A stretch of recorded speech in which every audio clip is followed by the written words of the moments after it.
ఈ సంక్రాంతి మొత్తం మన తెలుగు పరిశ్రమ అవ్వాలని మనస్ఫూర్తిగా కోరుకుంటున్నాను.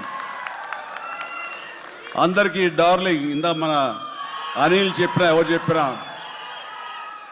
ప్రభాస్ రాజా సాబ్ కానీ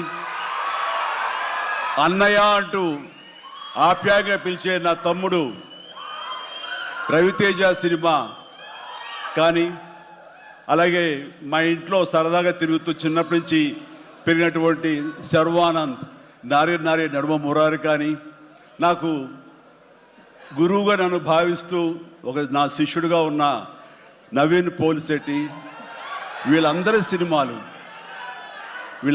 సినిమాలు కూడాను ఈ సంక్రాంతికి సూపర్ హిట్ అవ్వాలని, తద్వారా వాళ్ళకి విజయం లభించడమే కాదు, తెలుగు సినిమా పరిశ్రమకు, నిర్మాతలకు, బయ్యర్లకి వీళ్ళందరూ కూడా సుభిక్షంగా ఉన్నప్పుడే అదే నిజమైన సంక్రాంతి. ఆ సంక్రాంతి కావాలని కోరుకుంటున్నాం, జరుగుతుందని ఆశాభావన వ్యక్తం చేస్తారు. అది మీరు ఇచ్చి తీరుతారన్నటువంటి ప్రగాఢ నమ్మకం అయితే నాకు ఉన్నది. ఈ 20